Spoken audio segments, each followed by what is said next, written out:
Good evening, everyone. Welcome to the 14th of November special open board meeting. I want to start us off in a good way by recognizing and acknowledging both the Esquimalt and Songhees nations on whose traditional territories we live, we learn, and we do our work. Trustees, may I look to you for a mover and a seconder to approve this evening's agenda? Thank you, Trustee McNally, seconded by Trustee Mabobi. Do we have any changes or amendments to the agenda? Okay, seeing none, I want to call the question then. All those in favor of approval of the agenda? With a show of hands, please. And that is unanimous. Thanks, trustees. Okay, so we don't have any community presentations this evening nor correspondence. We do have one item on the agenda under C1, Secretary Treasurer's Report, under C1A related to student device ratios update, and there is a recommended motion. I'm going to turn the floor over initially to our staff to present the memo that's been provided in the packet. Thank you, Chair. I'm going to start off just provide an overview of the memo, and then we also have staff here from Information Technology for Learning Department to help answer any questions if you have them. So just kicking us off, we just wanted this opportunity, are grateful to be able to provide an update on where we're at with the student device ratios. And I'll just go back and start with a historical context. So back when we were looking at the budget for 24-25, the Information Technology for Learning Department requested a budget of $667,000 for student devices.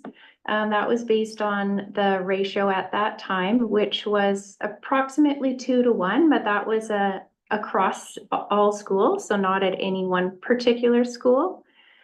Following budget deliberations for that year, the board approved a budget of $66,000 and then set the student device ratios at 4-1 at elementary and 3-1 at middle and secondary. So at that time, ITL, asset management data, indicated that there would be a close alignment with the board ratios following the decommissioning of all of the legacy devices during the summer. However, as they were doing the work, they realized this wasn't the case, as the actual counts identified a discrepancy in what they had as their recorded inventory. Most likely causes are inadequate device retrieval post-COVID. So if you recall, a lot of devices were handed out for remote learning, and also over a period of 8 years, unrealized theft, loss, and damage that was not repairable. So fast forward now to the inventory count that ITL staff have completed as of October 25th. And collectively, they have determined that the school district manages approximately 5,000 Chromebooks and 2,500 iPads. And as you're aware, devices are not evenly distributed across schools, and that's for a number of reasons. So following the inventory count, ITL identified the number of devices needed to bring each school to the board-approved ratios. I can hear an echo. So if using iPads for K-2 and Chromebooks for grades 3-12, the total iPads needed are 18, of which ITL has indicated they already have on hand, so there would be no additional cost for those. And the total Chromebooks that would be needed are approximately 700, and that includes a small buffer that could be used to address any repairs. And that is at an estimated cost of $290,000. So you'll see attached to the memo is a table that shows the ratio of iPads and Chromebooks at each school, and also the number of devices needed to bring each school to ratio for those who are not at ratio. Overall, at elementary schools need 155 Chromebooks. all of the middle schools need a total of 290, and secondary schools need a total of 228. I'll also note it is not a viable option to redistribute devices between schools. So recognizing that there's still work to be done to improve inventory and asset management tools and processes, as well as communication with schools and about schools annually on their device inventory and ratios, it is our recommendation to move forward with a purchase of up to 700 Chromebook devices to bring all schools to at least the board ratio. Doing this will allow for devices to be ordered immediately and placed into schools by the end of December. It will also allow for the remaining work on understanding the optimal device ratio, the optimal devices to be used in schools to continue as planned in time for the next budget process. So I'll leave it at that. And if you have any questions, we're happy to answer them. Thank you, Secretary Treasurer. I think what we'll do then, I imagine that there are questions around the table in relation to the memo. So why don't I start us off by opening the floor to questions. I'm going to start with our partners around the table this evening. If you want to kick us off with any questions or comments that you have, feel free. President Howe, go ahead. Thank you. Yeah, I just note that one of the questions that we'd asked earlier when we were discussing this at a board was, would assistive tech devices be counted in the ratio? And that hadn't been clarified. I think there was questions around that, and it seems clear now that assistive tech must be currently counted in the ratio. So that is something that we would like to be able to investigate as you go forward with this with these questions about whether or not the ratio is appropriate, because that is something that needs, I think, to be examined more closely. And that's, I think, my only comment right now. Thanks. That's good. I'll come back again around and offer another opportunity. Carlene next, or is our VC-PAC representative. Welcome. Go ahead when you're ready. Hi, everyone. Thanks for having us be here today. Nice to be here for this meeting. I just wanted to echo Carolyn's concerns as well about the idea of assistive tech. There have been a lot of parents reaching out after IEP meetings happening right now, where assistive technology is a requirement in the IEP, but is not available for their child. And so a lot of parents are asking, what am I supposed to do? Am I supposed to go to the board? Am I supposed to go to the PAC? Am I supposed to buy this technology for my child myself? For some parents, that is not possible. The other question I had was about iPads in middle schools. I was just curious if there is any plan to have iPads in use in middle schools, or how many are already present. I think some middle schools do maybe have some iPads as well. Thank you.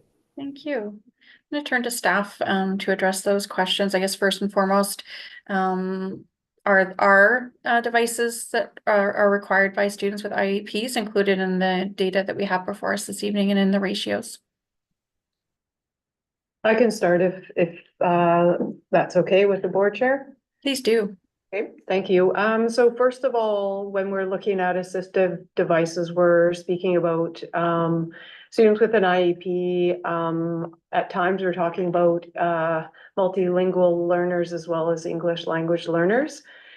So for our ratios, these numbers here reflect the student population. So it would not be broken into ELL or students with an IEP. We do recognize that not all ELL learners require a assistive technology for all parts of their day, nor do students with an IEP automatically need it. And so we need to first support to ensure that they can access their learning. And those are done or should be done on a case-by-case basis based on what is written in the IEP and the importance of accessing learning. I think when we are working toward meeting the ratio, then we can reassess to find out whether the current ratio is enough for students that have IEPs that specify utilizing assistive technology. We also have students who have augmentative and alternative communication devices. This is something that isn't contained in this ratio. These would be students who use this as a way to communicate or supplement their speech. Those devices are accessible and they are outside of the ratio. So just three kind of different pieces, two of which are within ratio conversations and one that is not. Thank you, Superintendent. So just to clarify, then I just want to make sure we all have a common understanding of that response. So you're saying that where and a student has requires a device in order to help them communicate, that device we are certain, we're confident that those devices are available currently for all students in that situation. And then, but with respect to students who have IEPs or indeed students who are English language learners, we don't know for sure whether or not the current ratios are actually enough to address all of those individual needs. We're looking at that case by case. And we're hoping to review that in more detail after we address the schools that don't meet the ratio. I think it's, just to clarify, it is difficult at the current time to assess because you see by the list that many schools aren't currently meeting the ratio. And so when we're looking at, are there enough within a building?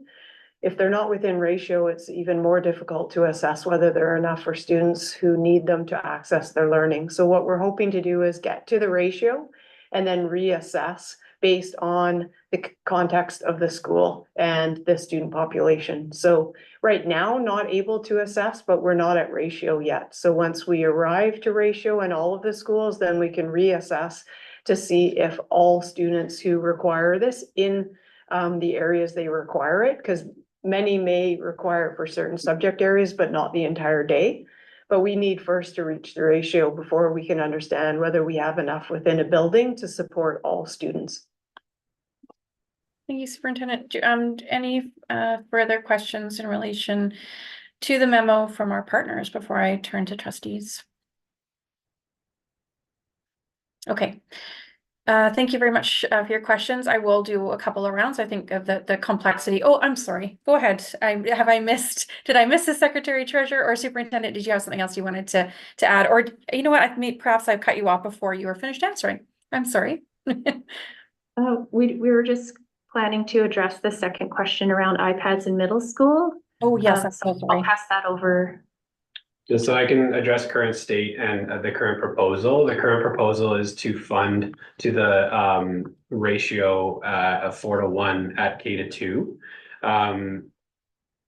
We are in a current state where we have approximately 500 iPads in middle schools distributed relatively, I would say relatively evenly, although there are some schools with a significant amount.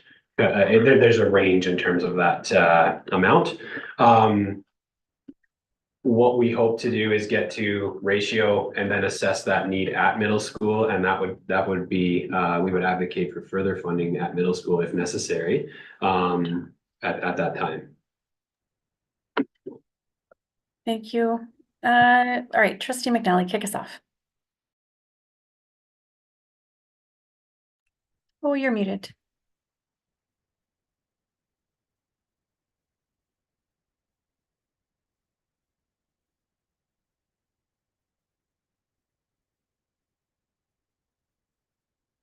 Wow, this computer is just on my friend tonight.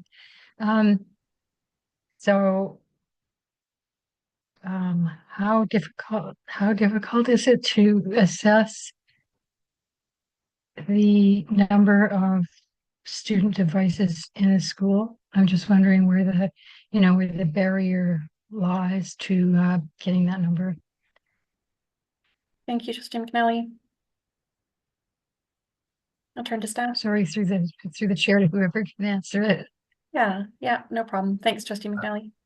Through the chair, I'm just looking for clarification around the question, if we could clarify it. Trustee That'd McNally. Are you referring to the difficulty associated with getting a count when it relates to, as it relates to students who have a designation and an IEP that required access to a device, or more generally getting an accurate count for all students? From my point of view, that would be two separate counts. Yeah, and I think that's what staff are saying essentially, is that Yeah. they're two separate I'm counts. Yeah. just wondering what's getting in the way of getting those numbers fairly quickly, or maybe nothing is, I don't know. Yeah, thanks, Trustee McNally. So, Josh, are you able to kind of separate out your answer into like the two different counts? So the one being that you've just completed, and then the one that you're planning to undertake? Yeah, I'll somewhat reiterate Superintendent Witten's comment around we do need to get to ratio to adequately assess that. Otherwise, it is a bit of an estimate, a significant estimate, I should say. And sorry, Josh, when you say significant estimate, do you mean that you anticipate there'll be quite a lot of devices needed in addition? I honestly don't know the answer to that. I'd want to come back with some objective data rather than making a guess at it, to be honest. Thank you.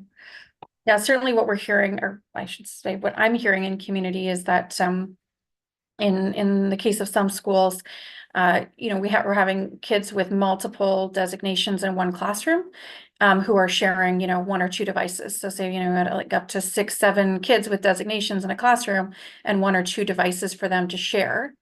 And what I'm hearing is that that's creating a significant amount of difficulty, obviously from a learning perspective, but also, the kids themselves are struggling to be able to, like, who gets the device? I mean, it's sort of like this very difficult situation where which student is going to get the device today, or, this 15-minute block. So I guess what we're keen to do is to figure out how we prioritize that count, because obviously our students with IEPs and meeting their needs is incredibly important, and we want to be prioritizing that. So if we could have a bit of a discussion about what we think we need to do to get there, and how much of the funding on the table tonight would be allocated to support those students.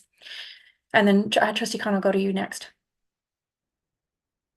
So is it possible to get a sense of, of the funding that's being requested tonight? How much of that do you anticipate will address the needs of our students with designations that require access to devices?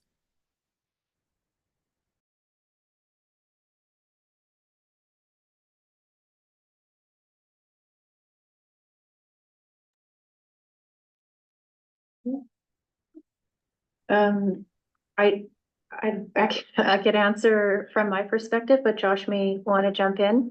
At this point, we don't know the numbers of students that would require a device. I think if you're looking at the sheet, you can see that there's significant number of devices that are needed in schools. And so I think we need to get those devices into the schools to see if adding those devices addresses the issue of those students not having the access that they need. Thank you, Secretary Treasurer. Okay, I'm going to go to Trustee Kwan and then Trustee Painter after that. Thank you. Through the chair, I think I feel like I'm missing a connection, and maybe it's just me, and it's been a long week, so forgive me if I missed it. But I guess for me, I'm trying to understand why we need to get to ratio before we can assess what we need for the assistive technology, I guess. Like why, I guess the question is, like, why do we have to get to ratio before that can be assessed? And I think maybe that's the key piece I'm missing here. Thank you, Trustee Kwan. I'll turn to staff, whoever can respond. I think we're into two different streams of funding at this point. That this current round is to get to the ratio as passed post-budget or during the budget round of 24-25 school year. The count for students requiring a device would have to be assessed outside of the current motion around getting to ratio. We don't have that count and the need at this or to understand the actual device count need to meet that at this time.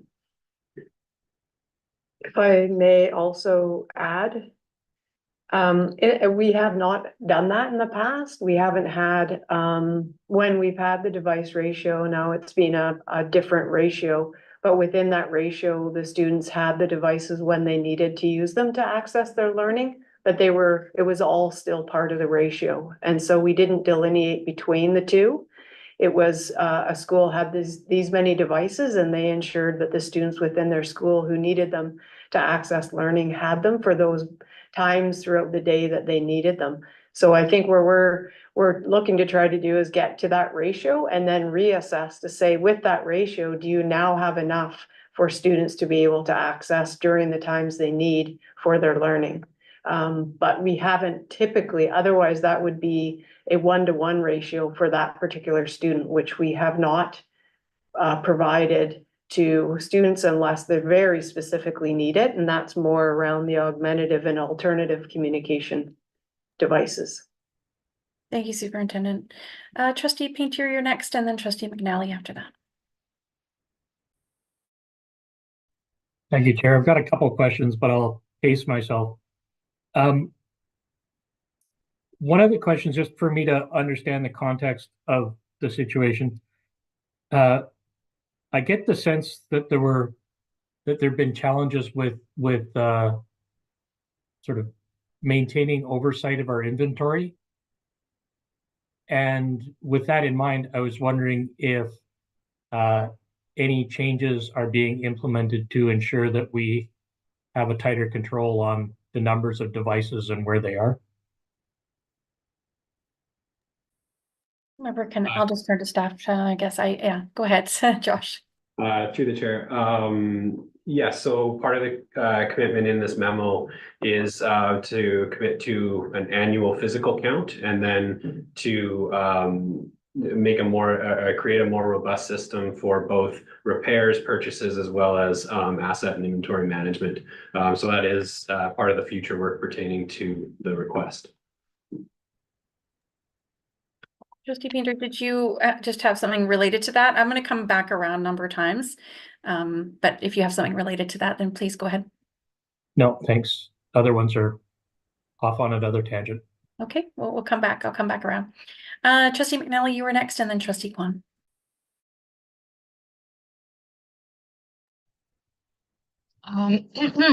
My concern was answered, but I'm just going to put in a word for it anyway. For those students who need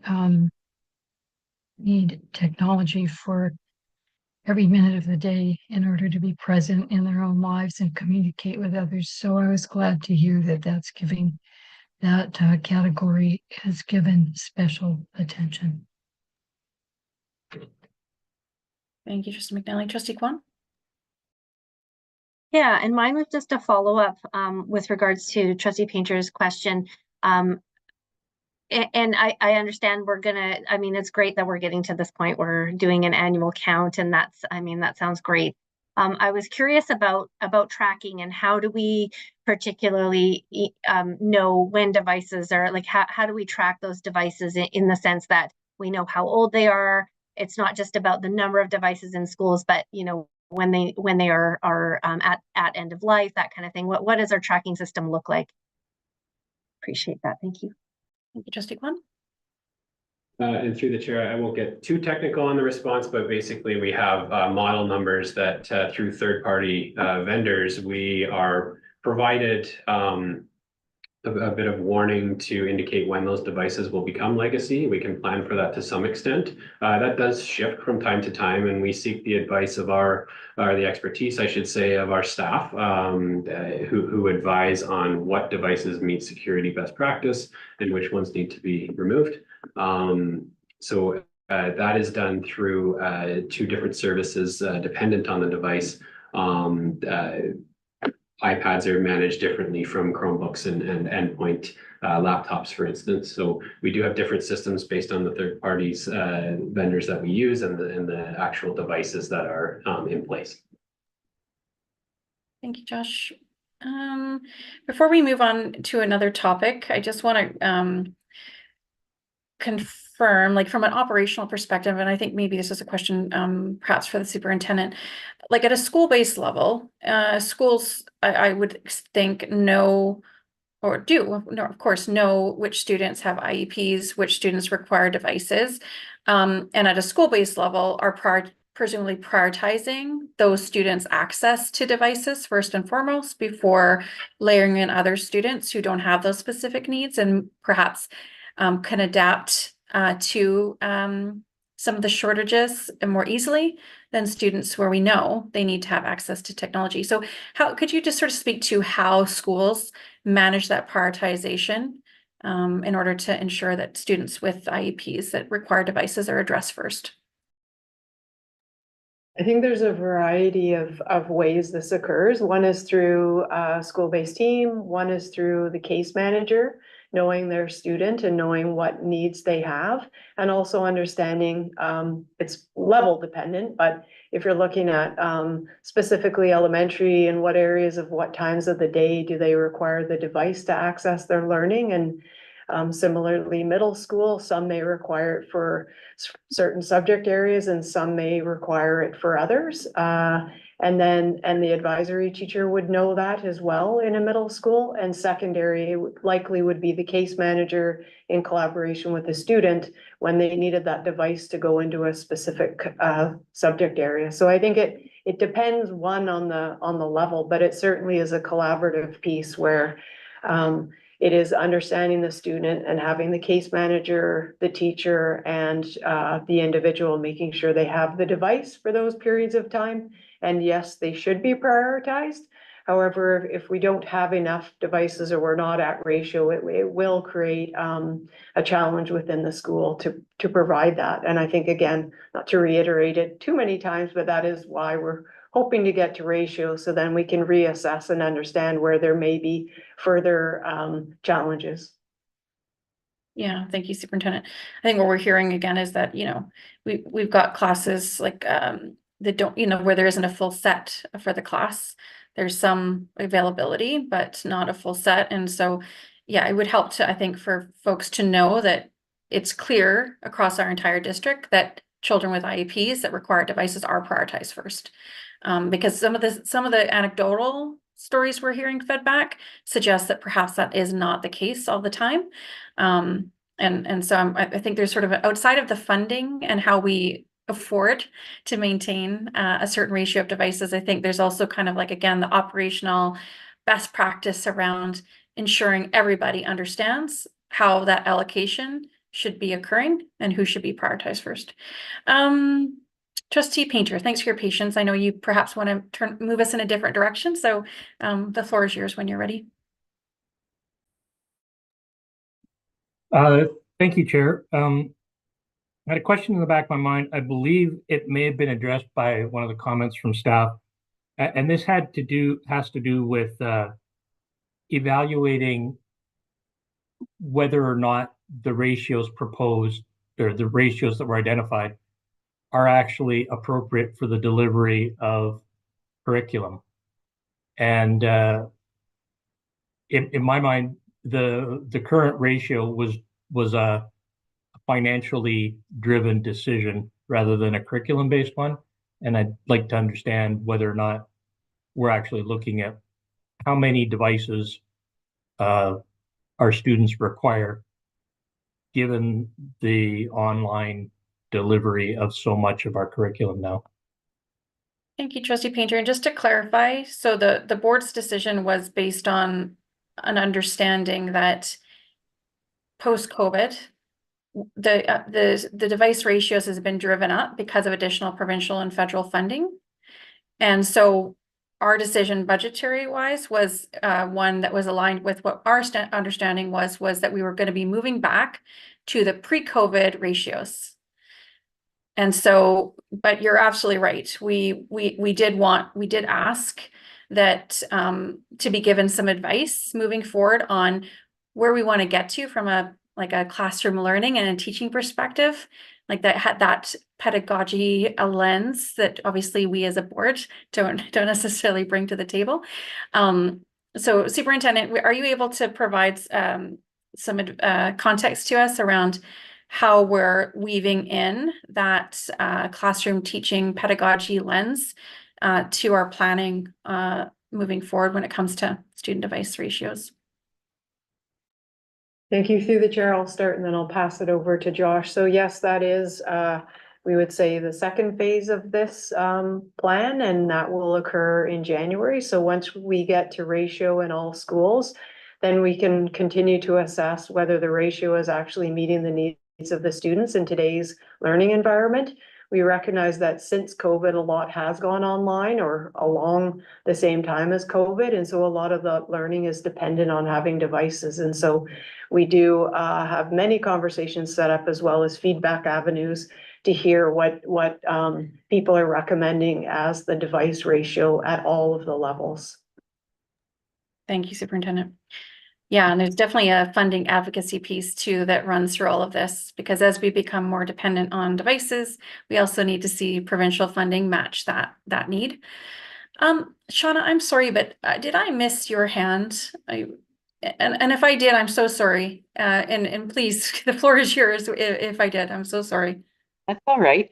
It's actually timely because it kind of piggybacks on what Rob Painter has talked about. Working in the schools, we're seeing a lot more with the loss of Chromebooks in our school. And I only speak for my own school. We're seeing a lot more personal devices coming into the schools with students because they're needing to use devices to get, to do research and blah, blah, blah. And so it's just a concern that I would have to, as the province is suggesting that we take personal devices out of schools, and with the loss of technology within the schools, it's leaving students in a position of bringing those personal devices back in, which makes it very difficult to manage appropriate use of those personal devices. And so I don't really have a question, just that comment that needs to be kept in our thoughts. Yeah, thank you so much, Shauna. That's such an excellent point. And I know, like, as we navigate that new requirement to limit access to student devices during the learning time, we also know that teachers and EAs and administrators are also need to allow students appropriately to access personal devices for learning. So it's sort of like on the one hand, we're taking them away and we want to limit their use. On the other, we also want to be encouraging their use when they are being used for learning. So yeah, appreciate you reminding us of the complexities of actually managing that every day. Okay, I'm gonna move again around for another round. Carleen next, our VC PAC representative, then Trustee Kwan, I think, had your hand up, and then Trustee Painter, in that order. So go ahead, Carleen. Thank you very much, through the chair. I wanted to ask about technology that was purchased by PACs. I believe I asked about this at the previous board meeting in October, but PACs are still wondering, with the technology that they had purchased, once it has become a legacy item, is there any opportunity for them to receive that back? Is that kept track of at all? Which items were purchased by the district versus by PACs or through other means of funding? Thanks for the question. Now I'll turn to our staff. We don't track devices by purchase avenue, so whether it's PAC or grants or district funded. So once the device is in the school, it becomes part of our life cycling and subject to the security parameters that we put in place. Trustee Kwan and then Trustee Painter. And mine was actually just a quick follow-up or a tail end of Shauna's comment. Very well said. Thank you so much for bringing that up. And I think even further than keeping it in our minds, perhaps a very good way to advocate to the province to say, now that student devices aren't allowed in schools, we need to see a little bit more funding with regards to technology in schools. Thanks, Trustee Kwan. And just to clarify, my understanding of the order, and Superintendent, I'm going to look to you to advise us, but my understanding of the order is that it places, it requires boards and districts by extension to put in place limitations so that students are not bringing in devices for uses that don't align with learning, but it doesn't prohibit students from using devices for learning purposes. Is that right? You correct me if I'm wrong, or just sort of help to unpack some of the nuance there? Sure, thank you. So we do have codes of conduct that have this embedded in them.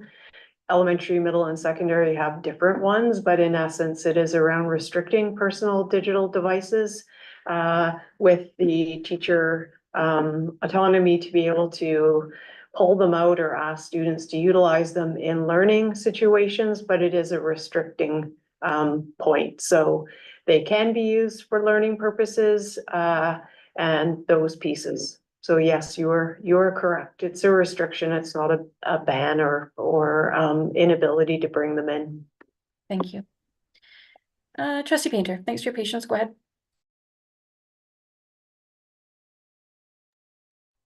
Thank you, Chair. I've got a different question from the one I thought I was going to ask.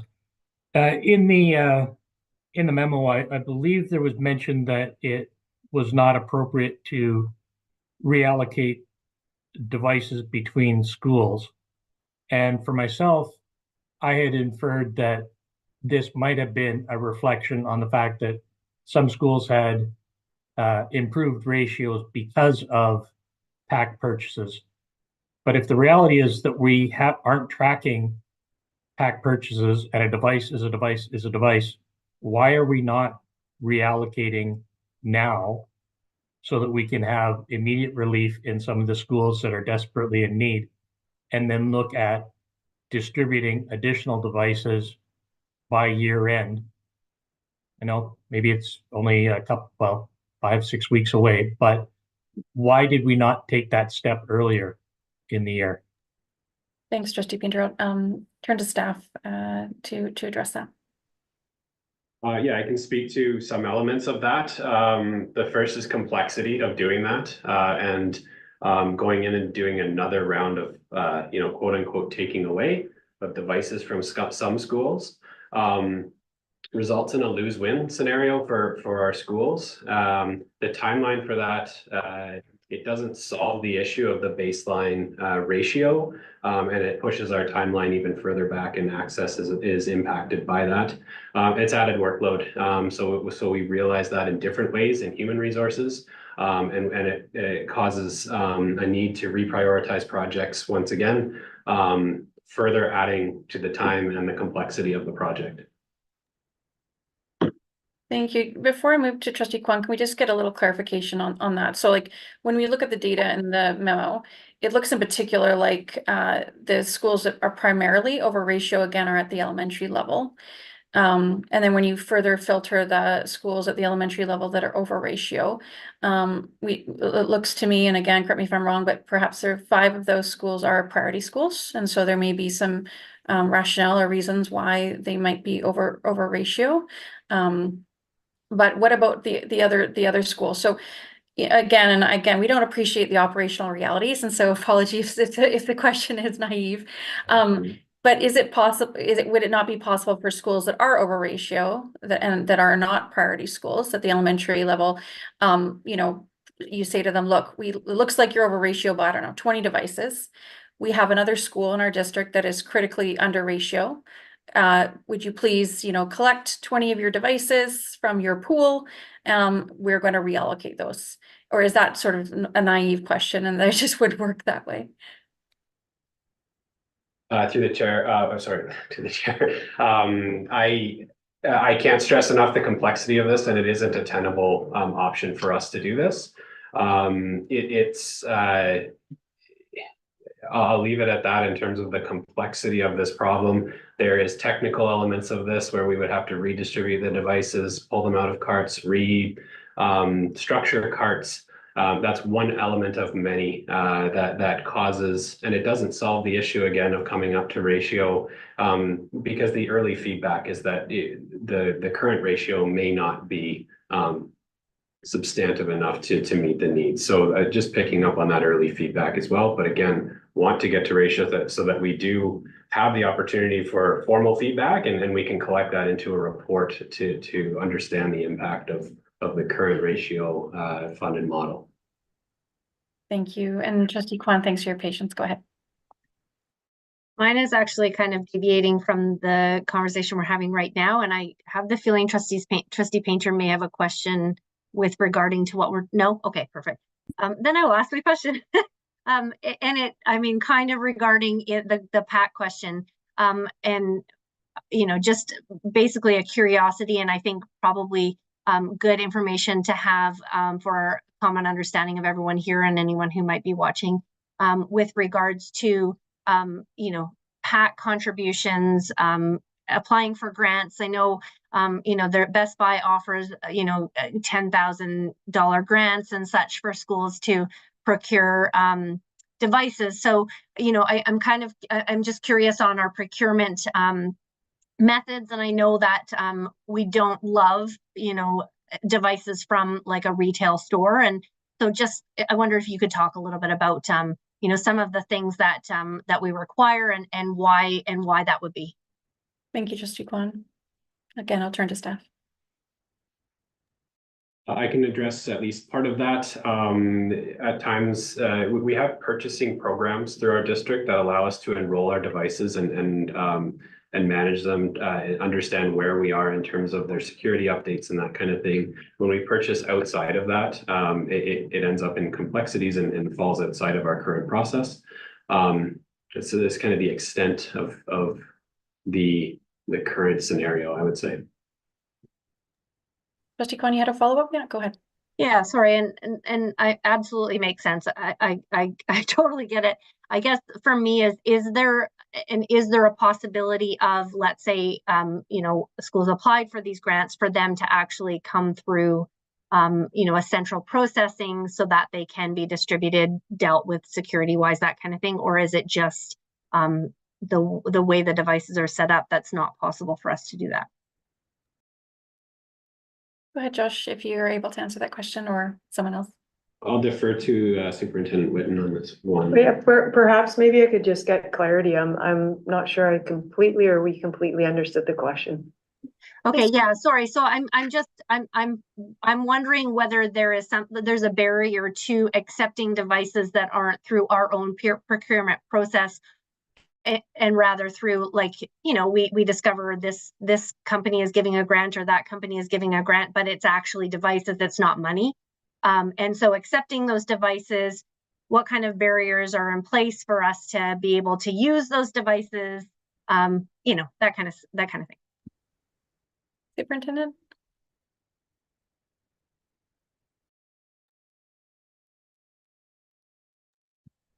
I would need to go back to our staff to understand the implications and the parameters that we need to put on the devices in order to properly manage them. So I don't have that information off the top of my head, unfortunately. Okay, I apologize for putting you on the spot. It was a curiosity, so thank you for attempting to answer. I appreciate it. Thanks, Trustee Kwan. Okay, Trustee Painter, go ahead, and then Carlene next.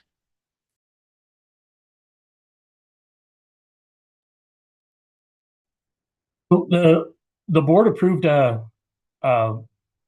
budget of $66,000 approximately. Is the $290,000 inclusive of that 66, or is it in addition to that 66? Secretary Treasurer? It's in addition to that 66. I'll also add that earlier, I guess in the fall, we were aware that we were going to fall a little short. We also earmarked 45,000 out of our carry forward, which has also been spent. So the 66 and the 45 have been spent. This is over and above that. Thank you, Secretary Treasurer. Trustee, can we get a follow-up? Yeah, my follow-up would be then, where are we finding the 290K then? Secretary Treasurer? Yeah, thank you. That's a good question. I guess I see this item coming up as a priority, and we have lots of things that come up after we approve our preliminary budget that we have to address. Interest rate changes. We've had an enrollment increase, so we have additional funds coming in that way. My thought was that if this is a priority for the board and we need to move forward with it, that we would include it in our calculations as we are working towards our final budget, which would come to the board for approval in February. If for some reason we didn't have enough funding to cover it, then we would probably need to look at using funds out of the contingency. So just to clarify, Secretary Treasurer, we know that we have some additional funding because of an increased enrollment, at least, that we could allocate towards this. Yes, I hesitate in saying yes because it's just one potential expense item that could come up between now and February. There could be many others. On the other hand, we could get additional revenue. It really goes back and forth. But yes, so we definitely do have an increase in enrollment. A lot of that is earmarked for additional staffing and supplies.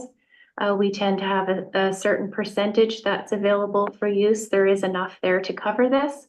We just need to be cautious that we and be aware that there could be other items that come up between now and February as well. And what about ISP funding that is available for devices? I know that ISP provides funding to schools where there are ISP students enrolled around basic supplies, but what about technology? At the moment, there's a formula that is used for supplies from ISP. So I would assume that technology schools would use that allocation, and they could historically use that allocation to purchase devices. Right now, we've just put a pause on that because we don't want to have additional devices coming in while we're doing this work. Carlene, thanks for your patience. Go ahead. Sure. I believe my question has just been answered by the Secretary Treasurer, but I wanted to ask about just double check if PACs are asking if they can purchase and things like that. As you said, Secretary Treasurer, that is all purchasing is still paused. Is that correct? Yes. Yeah, we put a pause on that. Obviously, we appreciate PAC support for technology, but I think if we start purchasing devices right now and adding them into the mix, it's just going to be very complicated, and we're not going to be able to accomplish reaching that ratio and doing that assessment that we would like to do around optimal device ratio. So the answer is yeah, we're still pausing on any additional funding at the moment. Okay. The other thing I just wanted to surface, and since we're on the subject of procurement, is other strategies that other school districts are using when it comes to student device. And in particular, what I've been hearing is that perhaps other school districts are leasing devices. Have we explored that option? And if so, what did we find? There's a great range of how other districts manage their devices, and I'd be happy as a follow-up to provide some examples of that. I don't have them on hand at this time, but sorry, can you repeat your question, the end of your question? Sorry. Yeah, no, not to worry. I just wondered whether or not we'd explored any of the other options or other approaches to funding student devices that other school districts are using, like for instance, leasing devices. Yeah, so and that's part of the phase 2 of this is part of the feedback from schools and understanding the optimal ratio that would meet needs in schools. Paired with that would be alternative options that we could explore for funding. Okay. Yeah, I think it's, it's a concern. Like, obviously, we want to be exploring those options. If there's a real advantage to procuring in a different fashion, we obviously don't want to miss the opportunity, and this is a significant investment. So again, that planning piece is, from our perspective, super important. Okay, so I just want to kind of check in with everybody. We've had a round of questions. I'm wondering if we are now in a position where we feel like we want to do another round, or how's everyone feeling? Trustee Kwan, go ahead. Yeah, I guess it's just more of a follow-up. Appreciate both Trustee Painter's question about where the money would come from, and thank you, Secretary Treasurer, for your answers. So I guess my question would be, logistically, would we need to direct where those funds would come from? Is it okay to just leave it open-ended with the expectation that that would come into play when we're planning for our next budget cycle? And sorry, when by next budget cycle, Trustee Kwan, do you mean like when we're looking at the revised budget? Yeah, okay. Yeah, Secretary Treasurer, go ahead. I don't think that you would need to identify exactly where it would need to come from. I think we would make an assumption that we're using operating funding versus any of our capital funding, like local capital or that. So even if you just said the motion was as written, we would understand that that would be using operating funding, and you would see this come back as an adjustment in the final budget along with other things. Thank you, Secretary Treasurer. I'm not sure who had their hand up first, so my apologies. Trustee Painter, do you mind if I go to our partner first? Thank you. Carleen, go ahead. Thank you so much.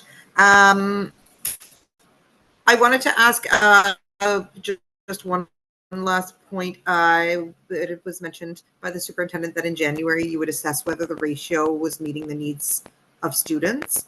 In what way would that assessment take place? What are the kind of, I don't know, in what way are we going to know once we have the ratios met, whether that's meeting student needs or not? Thank you very much. Secretary Treasurer or Superintendent? Or Josh? Through the chair. Yeah, through the chair. The idea would be to create a feedback mechanism through a survey that would go to schools, and we would seek the input from multiple stakeholder groups in this.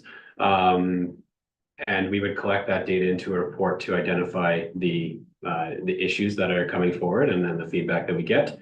So that would happen between, obviously, priority 1, if approved, would be to get the devices in schools. So that would be the main priority. Then we would move to a feedback loop where we would explore those funding options, and then collect feedback through a survey that we would put into a report and bring back to the board.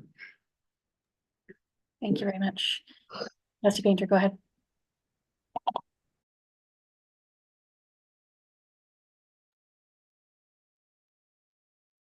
Thank you, Chair. I've got, well, just trying to, the questions are coming.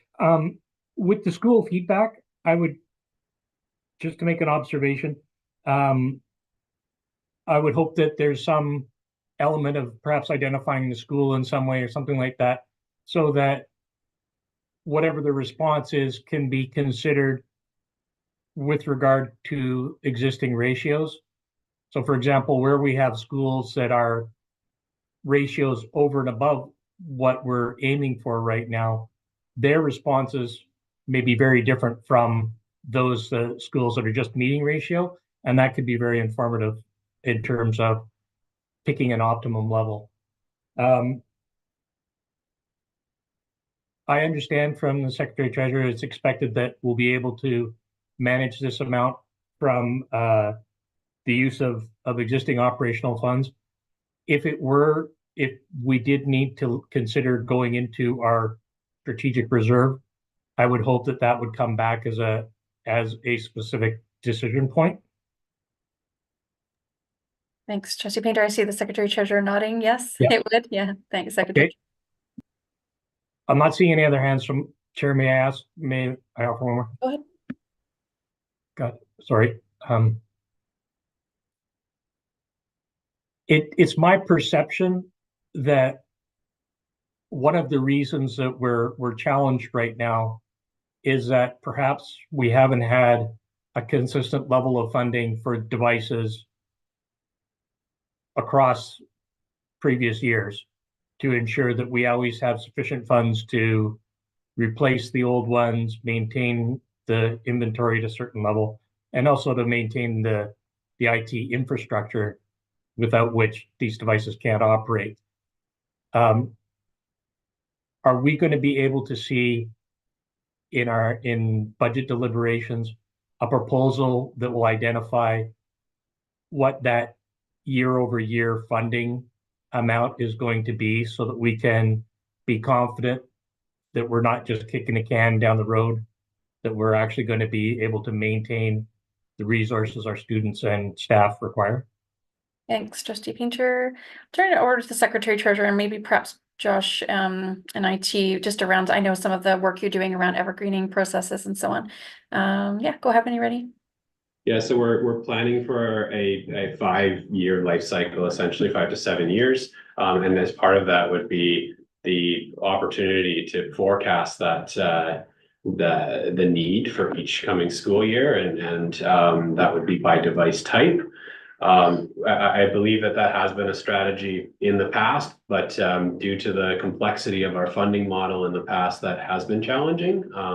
But I don't think that would be a new practice. We would just have, in addition to greater asset management, I think that would allow us to better forecast, to provide projections 5 to 7 years out.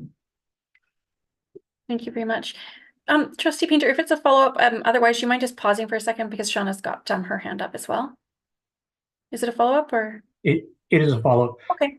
My thought at this one is that given that we're always skating very close to the edge when it comes to budget issues, just a point of clarification for my benefit. When you're looking at forecasting, are we still looking at setting aside a consistent amount on a yearly basis that we can actually project, even if we don't necessarily have to use it in a given year? So it builds up so that in year 2 or year 3, we replace a whole bunch of devices, because we're kind of getting ourselves behind the 8 ball that way. Trustee Painter, just to clarify, are you talking about building a contingency fund specifically for student device procurement? Well, yeah, because my Chair, concern good? is that Can we you hear could us? get into a feast and famine sort of situation where, for example, we're purchasing 700 this year.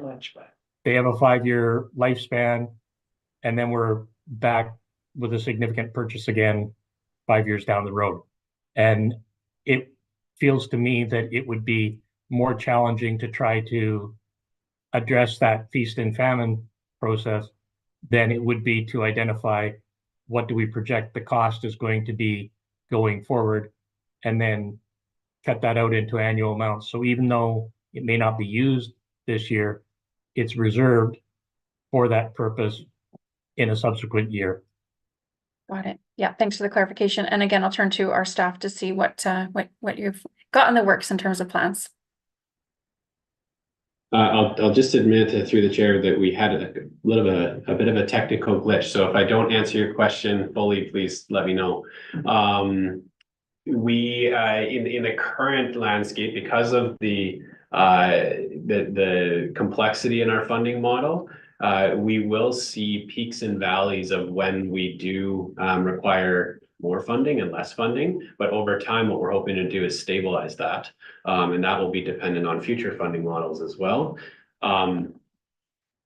If we were to set aside a specific amount every year, we would want that to be conservative, so that we are aiming high and possibly not utilizing it all. And I think I would prefer the forecasting model of 5 to 7 years, knowing that the next 5 years or so may be volatile in terms of what we forecast coming out and what's needed in schools to meet whatever funding model we have in place at the time.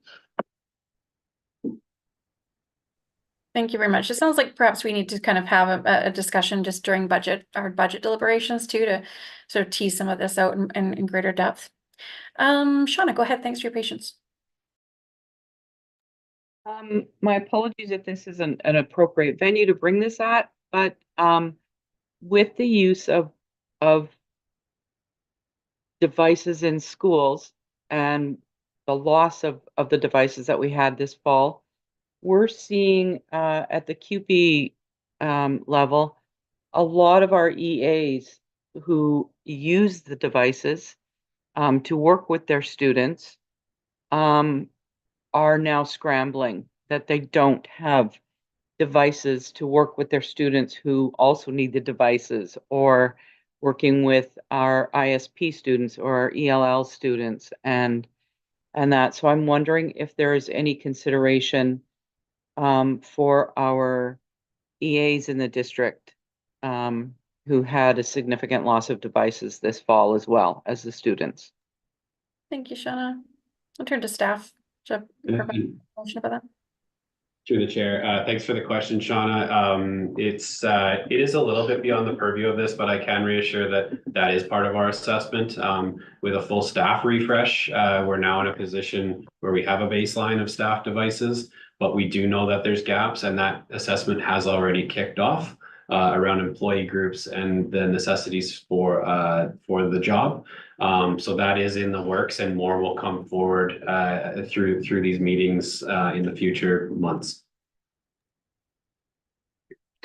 Thanks very much. And just to reassure folks, and I don't know if everyone picked that up, that IT is going to present eventually a 5-year plan. So we'll get into some of these more structural matters and funding questions as well, potentially through that future discussion. Okay, I'm just want to check in with the folks. We do have a recommended motion that the Board of Education of School District number 61 Greater Victoria approve the purchase of up to 700 Chromebooks to bring all schools to at least the board approved student device ratio of 4:1 at elementary and 3:1 at middle and secondary schools.